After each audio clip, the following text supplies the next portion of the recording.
Selamat datang di Media Kawasan Channel.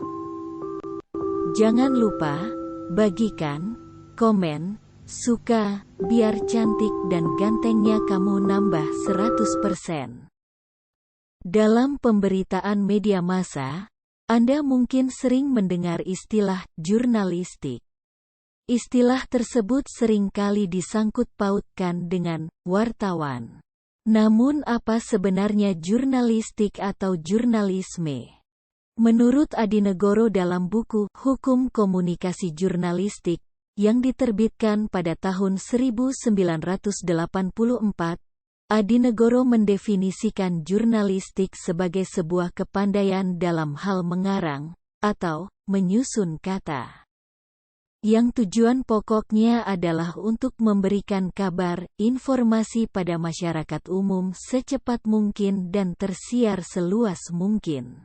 Menurut Adinegoro, jurnalistik mempelajari seluk-beluk penyiaran berita dalam berbagai media pers, termasuk juga dalam teater, film, atau rapat.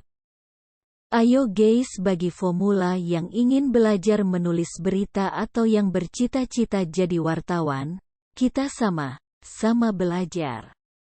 Ini dia langkah-langkahnya. 1. Mencari peristiwa yang akan kita jadikan berita. Mencari berita yang sifatnya aktual, agar berita kita menarik untuk dibaca dan disebarluaskan. Salah satu contohnya, kejadian yang sifatnya mendadak yang menarik perhatian umum. Jika tidak ada, maka perlu dilakukan pencarian kegiatan-kegiatan atau peristiwa unik yang muncul di masyarakat.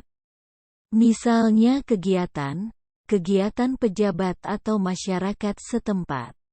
2. Pencarian sumber informasi. Setelah menemukan peristiwa yang akan dijadikan sebagai berita, selanjutnya kita perlu mencari sumber informasi yang tepat, agar isi berita akurat. Biasanya kita akan mencari sumber untuk wawancara. 3. Wawancara, observasi, dan dokumentasi. Wawancara dilakukan untuk mencari keterangan yang akurat dalam penulisan berita kita nantinya. Observasi dilakukan dengan mengamati gejala yang tampak di lokasi. Sedangkan dokumentasi dilakukan dengan mencari dan mengumpulkan data yang bersumber dari kegiatan tersebut. 4. Mencatat hal-hal penting. Dalam proses pencarian informasi, perlu dilakukan pencatatan hal-hal penting berkenaan dengan berita yang akan ditulis. Pencatatan dapat dipandu dengan pertanyaan 5W1H, yaitu what, peristiwa apa yang terjadi, who, siapa yang terlibat dalam peristiwa tersebut, where, di mana peristiwa tersebut terjadi, when, kapan peristiwa tersebut terjadi, why, mengapa peristiwa tersebut terjadi, dan how, bagaimana proses terjadinya peristiwa. 5. Membuat kerangka berita. Kerangka berita merupakan gambaran kasar bagaimana informasi yang telah dikumpulkan tersebut akan diramu dalam sebuah laporan berita. Berita terdiri dari 3 unsur, yaitu judul, teras, serta kelengkapan atau penjelasan berita. 6. Menulis teras berita. Teras berita merupakan alinea pertama sebuah berita. Teras berita sebaiknya ringkas, maksimal 35 kata, dan sebaiknya diawali dengan unsur who, siapa, dan what, apa. Sesuaikan struktur penulisan dengan kaidah bahasa Indonesia, yaitu SPOK, subjek, predikat, objek, dan keterangan. Gunakan seminim mungkin kutipan atau pertanyaan pada teras berita. 7. Menulis isi berita. Isi berita merupakan detail informasi yang ingin disampaikan dalam sebuah berita. Isi berita. Dalam menulis isi berita, Sebaiknya susun dalam paragraf pendek yang berisi 3 hingga 5 kalimat saja. Usahakan pula agar setiap paragraf hanya berisi satu ide. Gunanya adalah untuk mendorong pembaca untuk melanjutkan membaca serta memudahkan pembaca untuk melakukan pemindaian. 8. Penyuntingan berita. Penyuntingan berita dilakukan untuk menghindari kesalahan-kesalahan penulisan informasi yang mungkin terjadi.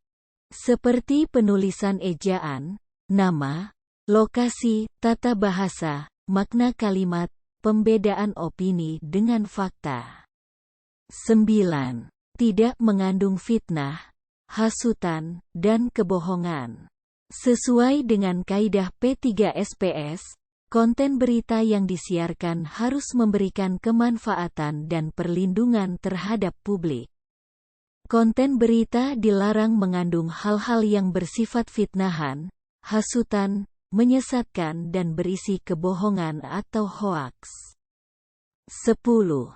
Tidak menonjolkan unsur kekerasan, seksualitas, perjudian, penyalahgunaan narkotika dan obat terlarang. P3SPS mengharuskan berita yang dibuat dan disiarkan kepada publik untuk mempertimbangkan munculnya kemungkinan ketidaknyamanan publik, memperhatikan privasi, dan melakukan penggolongan untuk kepentingan siaran. Oleh sebab itu dalam P3SPS juga diatur agar dalam pembuatan dan penyiarannya dilakukan pembatasan terhadap unsur yang bermuatan seksual, kekerasan, narkotika dan sejenisnya, perjudian, serta tayangan bersifat supranatural, horor. 11. Tidak mempertentangkan suku, agama, ras atau golongan. Dalam P3SPS program siaran, termasuk berita diwajibkan menghormati perbedaan suku, agama, ras dan golongan. Baik itu kelompok golongan berdasarkan perbedaan budaya, usia, gender, maupun sosial ekonomi.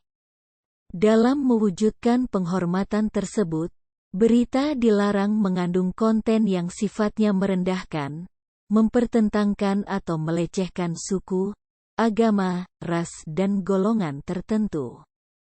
Ketika menyiarkan berita mengenai peristiwa konflik sekalipun, penulis berita diwajibkan untuk menjaga independensi dan netralitas dirinya. 12. Menghormati adat, istiadat masyarakat setempat. Seperti dijelaskan sebelumnya, P3SPS mengharuskan berita yang dibuat dan disiarkan kepada publik untuk mempertimbangkan munculnya kemungkinan ketidaknyamanan publik.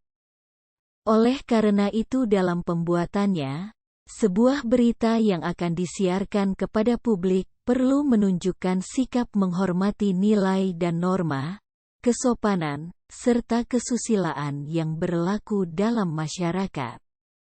Penulis berita harus menunjukkan sikap penghormatan terhadap perbedaan nilai yang ada dalam berita yang dibuatnya. 13. Penggunaan tata bahasa dan kosakata. Dalam penyusunan kalimat, gunakan tata bahasa yang sesuai dengan kaidah bahasa Indonesia, SPOK. Gunakan kata ganti orang ketiga dalam menggambarkan peristiwa.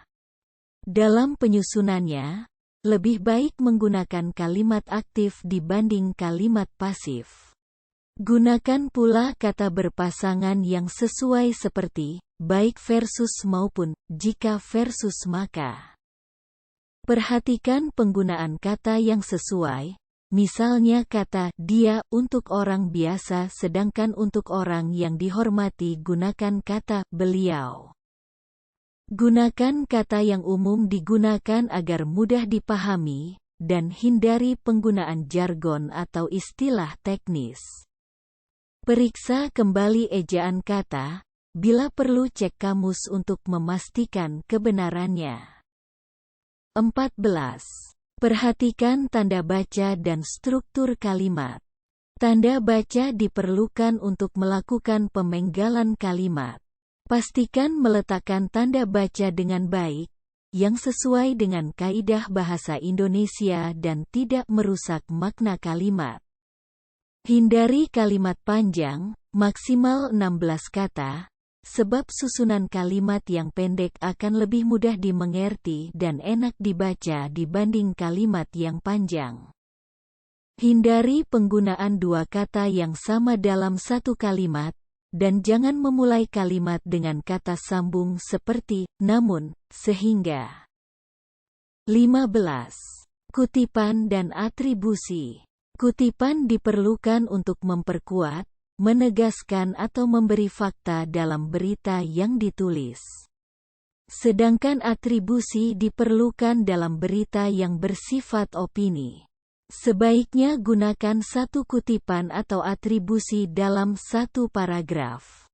Terima kasih telah menonton video ini. Sampai jumpa di video selanjutnya.